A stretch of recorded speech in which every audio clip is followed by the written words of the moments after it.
Je donne maintenant la parole à Madame Pramila Patten.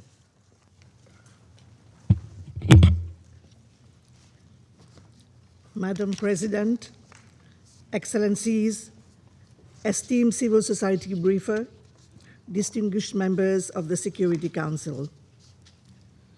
When this mandate was created almost 17 years ago, conflict-related sexual violence was described as history's greatest silence and the world's least condemned crime of war.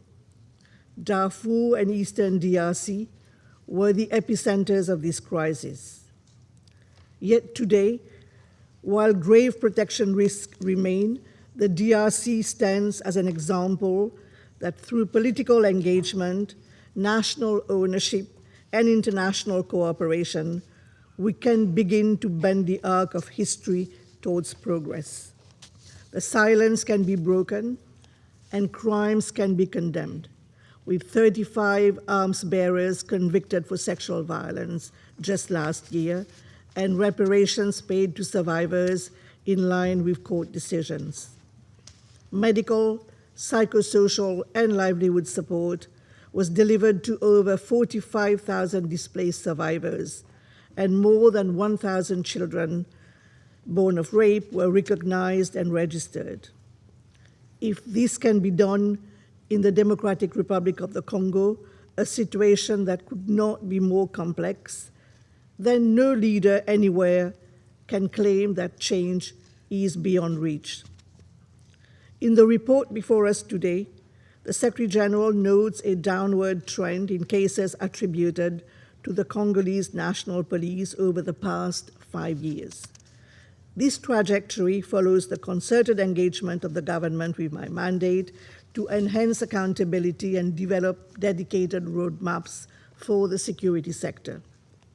Accordingly, the delisting of the National Police will be considered in the next reporting cycle in light of sustained progress in implementing commitments. I commend the political courage of the Democratic Republic of Congo as the first ever country directly affected by this scourge to host this open debate. It sets both precedent and example to those who deny sexual violence. Painstaking progress has been made to break the vicious cycle of violence and impunity and replace it with a virtuous cycle of recognition and response. It is particularly inspiring that today's meeting is presided over by Her Excellency Judith Suminwa Tuluka, Prime Minister of the Democratic Republic of Congo, the first woman to hold this high office. In a similar vein, I would like to remind this Council that in 2017, the armed forces of Côte d'Ivoire were delisted from the annex to the annual report of the Secretary General, following compliance with relevant Security Council resolutions. This provides an instructive example of what can be achieved through engagement with my mandate and political will to honor the promise of international law by preventing the recurrence of these crimes. More recently, my mandate has supported the Somali National Army to develop a command order on conflict-related sexual violence, a critical preventive measure translating international commitments into clear operational directives. Madam President, the promise of international law has never been more relevant or more severely tested. The report before us holds a mirror up to the changing face of war. It is yet another reflection of a world in crisis, marked by intensifying conflicts, runaway military spending, soaring close to $3 trillion per annum, record levels of forced displacement, deepening geopolitical divides, shrinking civic space, and rising reprisals against women's rights defenders and journalists who bring these atrocities to the attention of the world. This is compounded by erosion of respect for human rights, including virulent backlash against gender equality norms. In the second quarter of the 21st century, a resurgence of might makes right logic is marring human progress towards equality, justice, and peace. Against this backdrop, the annual report of the Secretary General documents 9,788 cases of conflict-related sexual violence verified by the United Nations in 2025, more than double the number recorded last year. Yet, such figures can never capture the full scale and magnitude of this chronically underreported crime.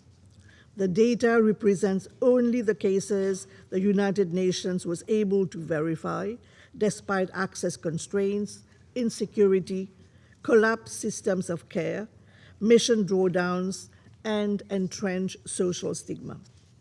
The true toll is far higher, with humanitarians in the field estimating that for every case that reaches a clinic, 10 to 20 go unreported and unaddressed. All information is presented in accordance with United Nations standards on safety, confidentiality, and survivor protection. The report presents only the incidents, patterns, and trends that are verified beyond any shadow of a doubt, adhering to a rigorous, consistent methodology across time and space so that focus can be placed on addressing the substance of the violations and measures required to prevent them, rather than debating their veracity. This is critical to closing the compliance gap between laws on paper and warfare in practice. The report spans 21 situations of concern, revealing brutal patterns of rape, gang rape, sexual slavery, forced marriage, and trafficking as deliberate tactics of war, terror, torture, and political repression by both state and non-state actors, including violent extremist and terrorist groups.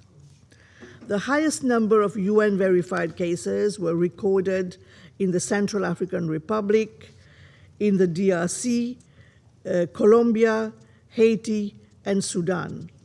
Every case tells two stories.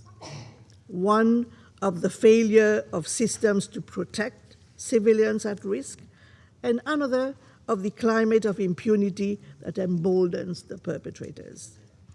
Women and girls remain the primary targets, accounting for approximately 90% of victims each year.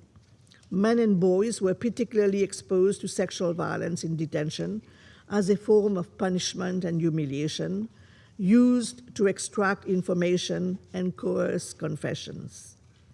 Persons with disabilities and LGBTQI individuals face specific risk of persecution and abuse, exacerbated by intersecting forms of discrimination. Victims ranged in age from just 1 to over 70 years.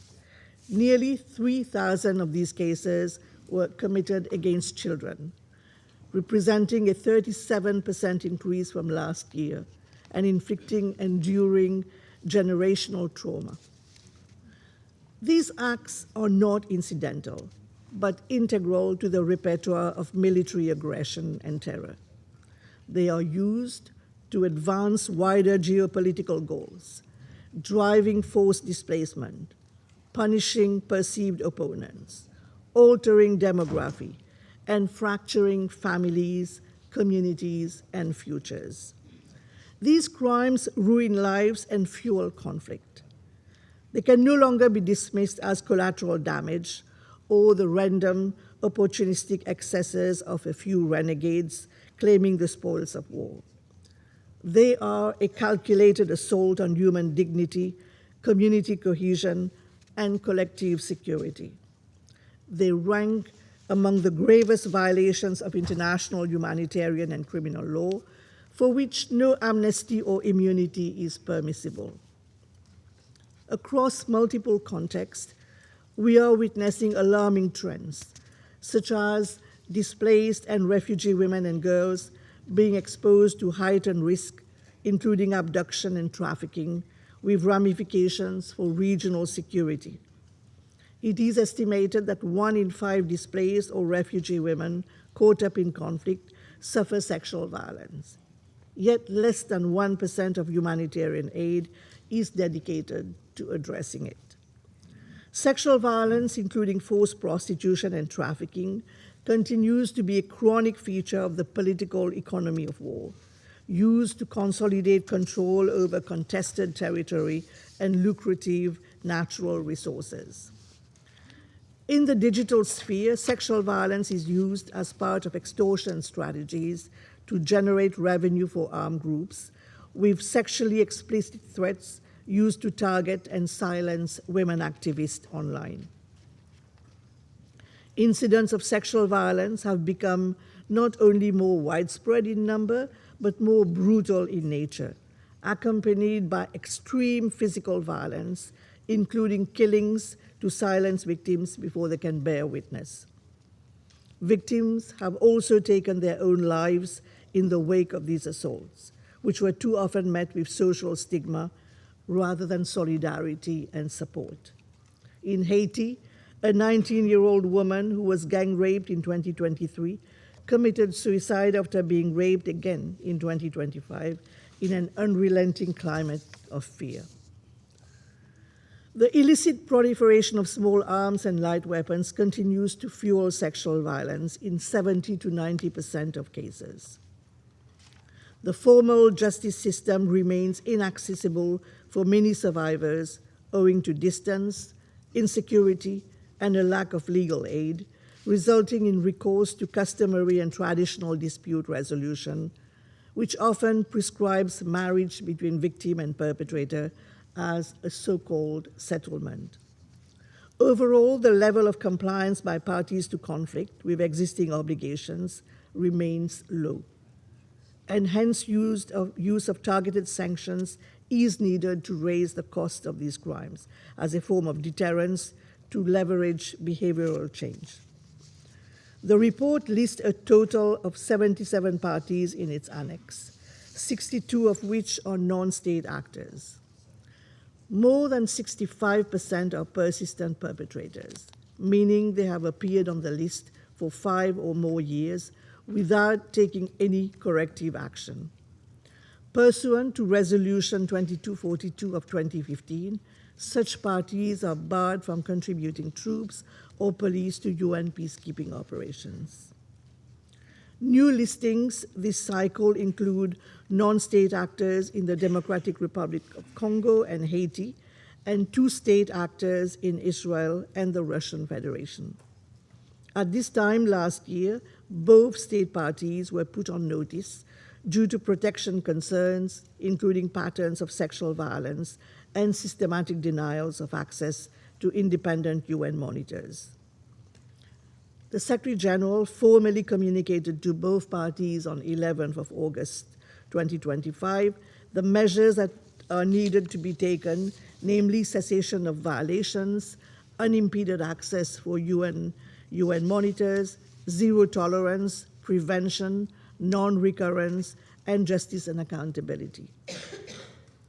Regrettably, neither the violations nor the conflicts have ceased, and no tangible progress has been recorded.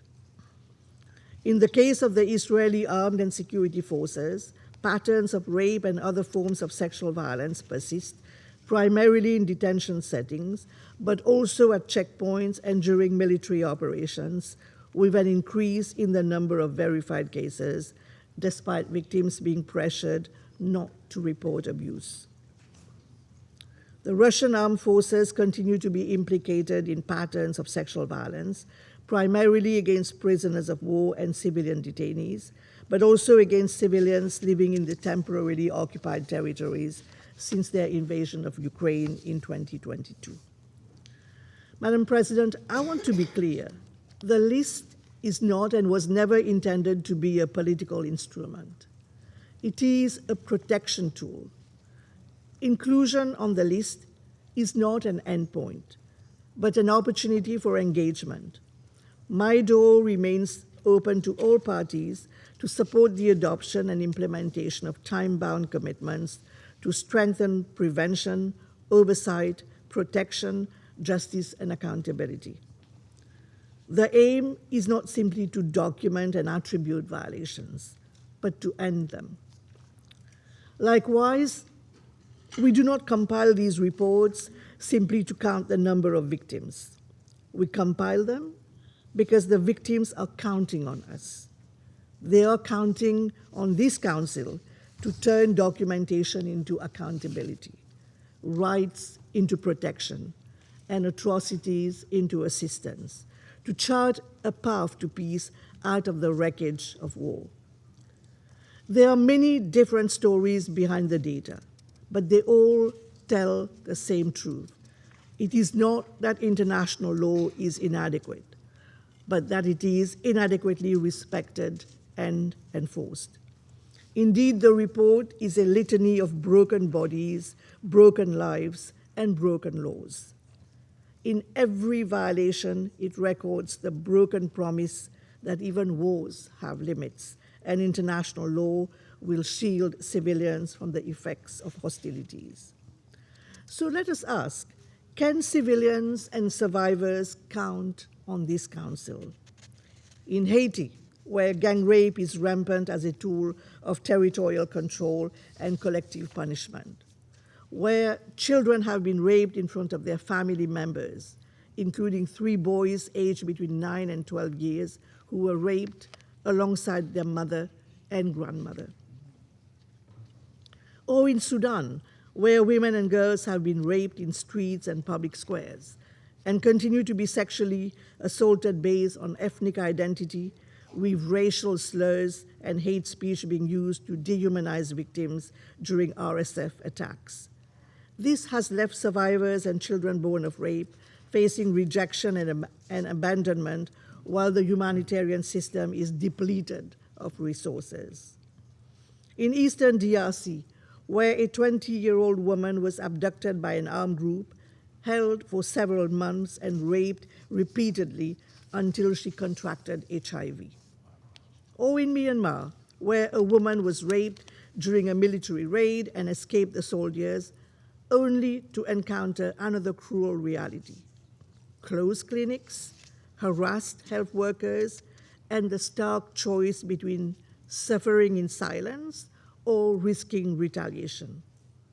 In Ukraine, where hundreds of cases of conflict-related sexual violence have been verified, including that of a prisoner of war who suffered years of sexual torture after his capture in 2022 until his release in 2025. In Israel, where a woman who was held as a hostage by Hamas in harrowing conditions described multiple instances of sexual violence upon her release in January 2025. Or in the occupied Palestinian territory, where male Palestinian detainees have suffered severe physical injuries following sexual violence, often without receiving any medical treatment. These crimes, Madam President, occur at the intersection of dehumanization and impunity. We live in an era that every day tests what it means to be human and humane. Instead of enforcing norms, we are allowing brutality to be normalized. Instead of defending life-saving progress, we are defunding life-saving programs. Instead of punishing these crimes, we see increased persecution of those who dare denounce them. 80 years ago, this organization was founded to replace the law of force with the force of law. We cannot afford to allow an inversion of these hard-won values, whereby human rights, equality, and respect for diversity are disparaged, and institutions built over decades are dismantled overnight. There are many matters that are difficult for the nations of this world and the members of this council to agree on, but ending sexual violence in conflict should not be one of them. Indeed, we have the solemn promise of this council to act, expressed in no less than 6 specific resolutions. We now need sustained political resolve and resources to make this real and close protection, assistance, and accountability gaps. I wish to highlight 3 key recommendations set out in the report as a roadmap to strengthen our collective response. Firstly, The integrated architecture unanimously created by this Council is needed more urgently than ever. This includes women protection advisors, who convene the monitoring, analysis, and reporting arrangements as an evidence base for action and anchor our engagements with parties to conflict for preventive measures. Though mandated in all relevant conflict-affected settings, women protection advisors are currently deployed in just 5 of the contexts covered in this report, down from 9 at the time of its publication. It is critical to ensure that mandate authorization and renewals of UN missions, as well as mission drawdowns and transitions, include provisions on addressing conflict-related sexual violence and accelerating the deployment of women protection advisors in line with Security Council Resolution 2467 of 2019. Secondly, sustained investment in multi-sectoral services is essential to provide an enabling environment for survivors to report and seek redress, notably through our CRSV Multi-Partner Trust Fund. The Interagency Coordination Network, UN Action Against Sexual Violence in Conflict, which I chair, has been truly transformative in bringing these issues into focus through advocacy, knowledge building, and the joint catalytic operations in the field. Through some 70 life-changing projects spanning 20 conflicts, UN Action Network has reached thousands of survivors across Ukraine, the Democratic Republic of Congo, South Sudan, Darfur, Somalia, and elsewhere, who were once invisible and inaccessible. These projects have harnessed digital technology for safe and confidential referrals, as well as making use of mobile clinics to reach survivors in remote and volatile regions. UN Action has collated best practices and lessons learned into a unique global knowledge hub to inform frontline interventions. And third, we must translate zero tolerance into real consequences for those who commit, command, or condone these crimes through justice and accountability, oversight, and vetting. Too many military and political leaders operate above the law, while women and girls remain beneath the scope of its protection. Too many perpetrators are still in the corridors of power rather than the cells of a prison. It is time to replace impunity with unity. It is time to rise above denial and deflection, selective outrage, and political narratives to take responsibility for the human suffering wrought on our watch. In terms of accountability, my team of experts on the rule of law has supported legislative reform, trained law enforcement officials in trauma-informed investigation and prosecution, and ensured conflict-related sexual violence is addressed in transitional justice processes. Signs of hope are evident in Colombia, where former commanders have been indicted for war crimes, including sexual violence, and also in Iraq, where more than 2,500 applications for reparations have been approved under the law on support to female Yazidi survivors. In the prevailing climate of cutbacks and setbacks, it is important to remember that however political or funding decisions may vary, the rights, needs, mandates, and laws remain. We must likewise remain steadfast in respecting them. I thank all the member states and regional organizations that have shown abiding support for this mandate.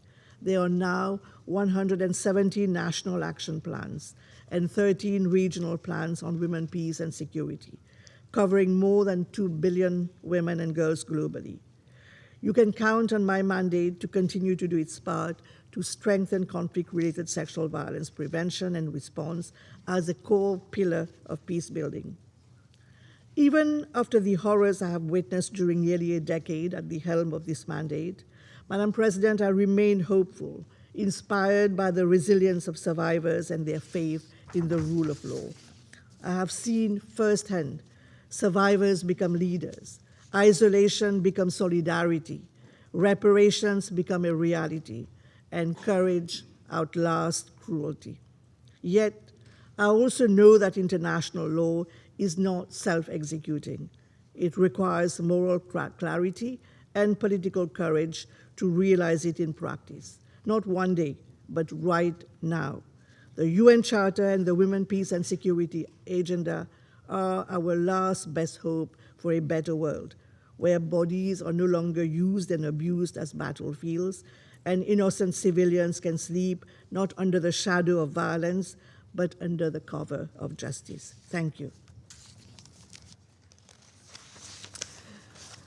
Je remercie Madame Patten pour son exposé.